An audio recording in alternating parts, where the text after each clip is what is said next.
अस्सलाम वालेकुम दोस्तों। वेस्ट इंडीज़ के खिलाफ सीरीज़ तो आप देख रहे हैं। पाकिस्तान की टीम पहला मैच मुश्किल से जीती है, दूसरा मैच हम हार चुके हैं, तीसरा मैच होने जा रहा है। लेकिन सवाल इस वक्त ये है कि दो मेन जो प्लेयर्स आपके बाहर बैठे हुए थे, मोहम्मद रिजवान और शाहीन शाह अफरीदी और बाबर आजम, तीन हो गए। शाहीन को खैर टी20 में आ गया था।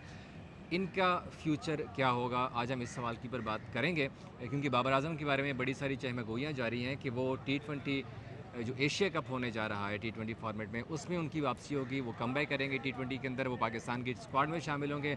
रिजवान की कैप्टनसी आया जा रही है या नहीं जा रहे हैं, इस हवाले से हमारे ज़राए क्या कहते हैं। हमारे पास कुछ इस हवाले से गर्मा गर्म खबरें आई हैं, क्योंकि सोशल मीडिया के ऊपर काफ़ी बहस हो रही है पिछले कई दिनों से कि बाबर आजम जो है वो पाकिस्तान के टी20 स्क्वाड के अंदर वापस आ रहे हैं। मैं आज आपको बड़ी खबर दे रहा हूँ कि एक तो बाबर आजम की वापसी नहीं होने जा रही है टी20 स्क्वाड के अंदर, और पाकिस्तान का टी20 स्क्वाड कब अनाउंस होगा, ट्राई नेशन सीरीज़ और एशिया कप के लिए कितने प्लेयर्स का स्क्वाड होगा, कब पाकिस्तान की टीम वापस आएगी, क्या क्या आगे कैंप कब लगेगा, कैंप कब लगेगा, जाना कब है। और जाना कब है, ये सारी चीज़ें मैं आपको डिस्कस करूँगा। सबसे पहले हम बात करते हैं रिजवान की कैप्टनसी के ऊपर, और फिर बाबर के ऊपर बात करेंगे, फिर हम एशिया कप के स्क्वाड के ऊपर बात करेंगे, क्योंकि एशिया कप के लिए अफगानिस्तान ऑलरेडी अपने प्रिलिमिनरी स्क्वाड अनाउंस कर चुका हुआ है, बांग्लादेश भी ऑलरेडी प्रीलिमिनरी स्क्वाड अनाउंस कर चुका हुआ है, रह गया पाकिस्तान और जो है यूई रह गया ट्राई नेशन सीरीज़ के लिए, जबकि एशिया कप के लिए भी उन्होंने अभी तक स्क्वाड अनाउंस नहीं किया। तो सबसे पहले जो जिक्र है कि ये जो सीरीज़ है ये मोहम्मद रिजवान की एज अ कैप्टन आखिरी सीरीज़ हो सकती है।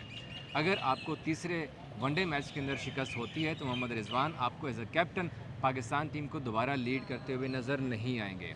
अगर मोहम्मद रिजवान ये मैच जीत जाते हैं और बड़े मार्जिन से जीत जाते हैं और ख़ुद परफॉर्म करते हैं, तो फिर लक है मोहम्मद रिजवान की कि वो शायद सरवाइव कर जाएं मज़ीद सीरीज़ के लिए। लेकिन जहाँ तक मैंने इंफॉर्मेशन गैदर की है कि मोहम्मद रिजवान के सर के ऊपर जो तलवार लटक रही है कप्तानी जाने वाली, वो बड़ी शदीद हो चुकी हुई है और रिजवान इस वक्त शदीद अंडर प्रेशर हैं। उनकी कप्तानी जो है उनको ख़तरा ला के, क्या ऐसी है ना, आपने भी कोई ऐसी रूमर सुनी है रिजवान की कप्तानी के हवाले से? बिल्कुल मेरे पास तो ये खबर आई सुने है। हैं, लेकिन मैं इन तमाम इस तरह की चीज़ों को ना अगेंस्ट हूँ। या फिर आपको प्लेयर को डायरेक्टली जो है ना वो बता देना चाहिए कि आप कैप्टन हैं या नहीं है अगली सीरीज में, ताकि उसके ऊपर एक जो तलवार लटक रही है उसको क्लियर हो। वैसे रिजवान वगैरह के स्क्वाड के ऊपर भी जब टी अपना ओडीआई का स्क्वाड बन रहा था ना, उसके ऊपर भी काफ़ी गर्मा गर्म बहस हुई थी। तो भाई यही एक जो है ना मसले मसाइल हैं जो कि मैं पर्सनली कहता हूँ कि अगर रिजवान कप्तान नहीं है ना तो उनको डायरेक्टली बता देना चाहिए कि भाई आप बता कप्तान देंगे, नहीं है। बता देंगे। और डायरेक्टली बता देना चाहिए। अभी जिस तरह से एक प्रेशर बना हुआ है अक्सर परफॉर्मेंस वगैरह या फिर वो एक कैप्टनसी प्रेशर जो होता है वो इसी वजह से ज़्यादा हो जाता है कि अब आपके अनसर्टेनिटी जो है वो ज़्यादा हो जाती है ना। नहीं, इस अब तरह वो की जो चीज़ें बहुत ज़्यादा अनसर्टेनिटी वाला रोल था ना एक अरसे से कि भाई कौन आ रहा है, कौन जा रहा है, कप्तान रहेगा, कोच रहेगा, नहीं रहेगा, अगले सीरीज़ में उड़ाएंगे, तो ये वाला जो अनसर्टेनिटी है ना ये ख़त्म होने जा रही है। आपके ये तो फिर बहुत सारी 6 महीने के बाद चेंजेस। फिर शुरू हो जाएगा। नहीं ये तो नहीं नहीं नहीं नहीं रोज़ नहीं। यही होता है हमारे यहाँ। ये कोच कभी तब्दील हो रहे हैं, कप्तान तब्दील हो रहे हैं। जब तक एक कंसिस्टेंसी नहीं आएगी तब तक ये चीज़ें जो है मेरे ख्याल से नहीं होने वाली। देखिए, मोहम्मद रिजवान की अगर आप कैप्टनसी उठा के देख लें, उसके अंदर पाकिस्तान ने कोई एक्स्ट्रा ऑर्डिनरी किस्म की जीत नहीं पाई है। वेस्ट इंडीज़ की टीम देखिए एक्स्ट्राऑर्डिनरी क्या होता है? यार, ओडीआई क्या में यार, ऑस्ट्रेलिया साउथ अफ्रीका को हम सिरे यार हरा भाई के आ एक रहे हैं? सेकंड, आप वेस्ट इंडीज़ में खेल रहे हैं, वेस्ट इंडीज़ के खिलाफ ओडीआई सीरीज़ खेल रहे हैं, क्या आपका ये हक बनता है कि वेस्ट इंडीज़ आपसे मैच जीत जाए? देखिए वो बारिश से मुतासरा मैच जो है वो बारह से हो मुतासर फिर जाता होता है। बहाने। ठीक है, कैप्टनसी उनकी अच्छी नहीं थी, मैं ये भी मानता हूँ। ठीक है, हाँ। मैं ये भी मानता हूँ, लेकिन एक जो मैं फिर वही इसी चीज़ के ऊपर बात कर रहा था कि जब आपके ऊपर इस तरह का अनयूजुअल प्रेशर हो किसी चीज़ का तो उसके अंदर गलतियाँ होती हैं। उन्होंने ऑस्ट्रेलिया की सीरीज़ में बहुत अच्छी कैप्टनसी की, तब हम जीते। 22 साल के बाद ऑस्ट्रेलिया में सीरीज़ जीते। साउथ अफ्रीका को पहली मरतबा किसी एशिया की टीम ने जो वाइट वॉश किया है वो हम करके आए। फिर एक आपको पता है वो चैंपियंस ट्रॉफी बीच में आ गई, उसके बाद से जो है वो नीचे की तरफ जो है वो चीज़ें देखिए, जाने बहरहाल अब। अगर मोहम्मद रिजवान परफॉर्म करते हैं, उनकी टीम परफॉर्म करती है, वो जितवाते हैं, तो फिर शायद उनकी कैप्टनसी बच जाएगी। और इसका अनाउंस जल्दी नहीं होगा, क्योंकि आप ये ना कह लें कि यार आपने कहा था कि जा रहे हैं तो वो गए नहीं है, क्योंकि आपकी वाइट बॉल सीरीज़ नहीं है ओडीआई की। तो जब सीरीज़ आएगी, करीब आएगी, फिर आपको इस सवाल का जवाब ही मिल जाएगा। सेकेंड रही जहाँ तक बाबर आजम की बात, टी20 एशिया कप में आप उनको देख रहे हैं? नहीं, नहीं देख रहे। सेम मेरे तक भी यही इन्फॉर्मेशन पहुंची है कि बाबर आजम और मोहम्मद रिजवान के ये बारे में, जिसने भी खबर चलाई है, फैलाई है, जो भी एक किया है, सीनियर जर्नलिस्ट है जिसने खबर उड़ाई थी। बनती ही नहीं है कहीं खबर ये। बहरहाल मेरी भी जिसको बात हुई, जिस तरह चिराग कह रहे हैं कि भाई बनती ही नहीं है खबर, मेरी बात हुई है। जब ये खबर मेरे कानों तक पहुंची तो मैंने उन्हें कहा कि यार बाबर के बारे में बड़ी खबरें आ रही हैं, क्या आया स्क्वाड में है? एक इंतहाई रिलायबल बंदे से मैंने पूछा, सीधी सी बात है, मैं आपको नाम तो नहीं बता सकता, लेकिन मोस्ट रिलायबल पर्सन है मेरी नज़र में। उन्होंने कहा भाई साहब, बाबर की वनडे स्क्वाड में जब शमूलियत की बात हो रही थी तो उसके ऊपर भी सिलेक्शन कमेटी ने बड़ी डिस्कशन की थी, तो आप टी20 में उनको कहाँ से लेके आ रहे हैं? अभी राइट नाउ बाबर आजम जो है वो T20 स्क्वाड के अंदर उनकी अभी तक सिलेक्शन नहीं हो रही है। अच्छा, जिस नाम के ऊपर आ रही थी सबसे पहले उस चीज़ का क्लियर कर दे, फ़खर जमान है या नहीं है?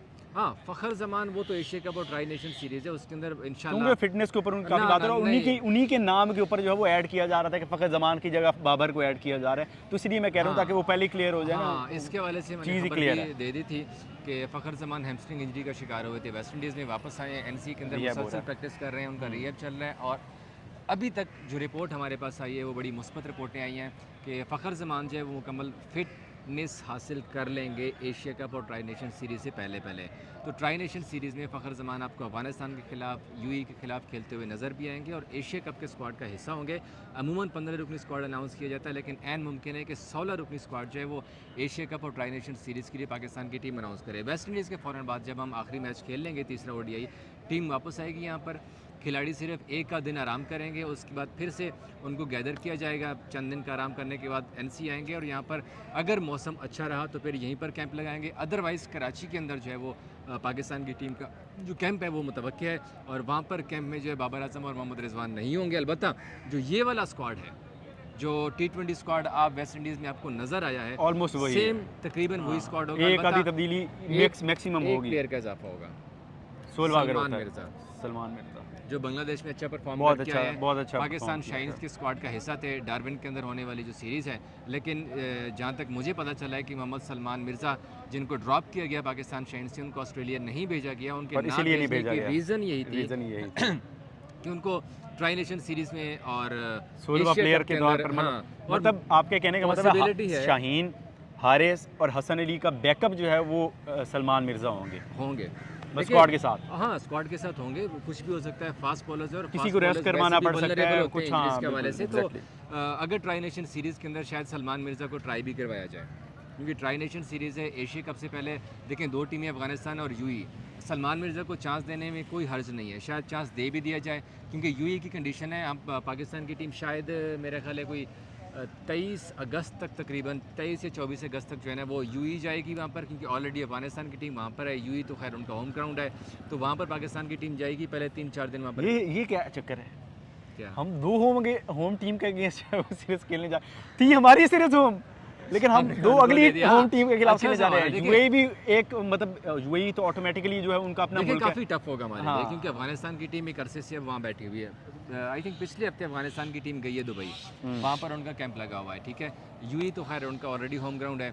तो पाकिस्तान की टीम 23, 24 या 25 तारीख के करीब जो है ना वो यूएई जाएगी और वहाँ पर ट्रेनिंग कैंप लगाएगी। कुछ दिन का यहाँ पर भी लाहौर के अंदर ट्रेनिंग कैंप मुतवक्की है। अगर बारिश हुई तो कराची में चंद दिन कैंप हो सकता है, या इवन मैनेजमेंट ये भी डिसाइड कर सकती है कि चलो खिलाड़ी ने मुसलसल क्रिकेट खेली है तो उनको चंद दिन के लिए रेस्ट दिया जाए।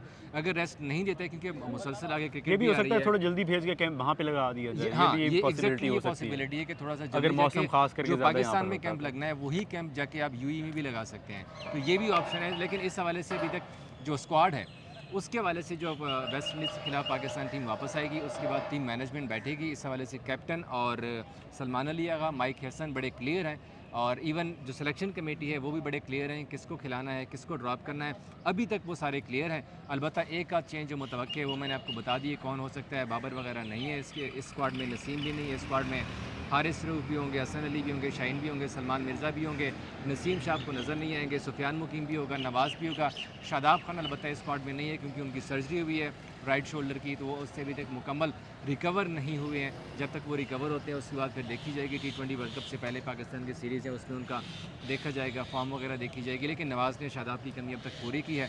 तो ये सारी चीज़ें अगर आपके पास मज़ीद कोई इन्फॉर्मेशन है तो आप ऐड कर सकते हैं इसमें। नहीं, कोई ख़ास इन्फॉर्मेशन नहीं है, ऑलरेडी आप सब ही कन्वे कर चुके हैं। तो चलें इंशाल्लाह नेक्स्ट वीलॉग में आपके साथ दोबारा मुलाकात होगी। तब तक के लिए हमें इजाज़त दीजिएगा। अल्लाह हाफ़िज़।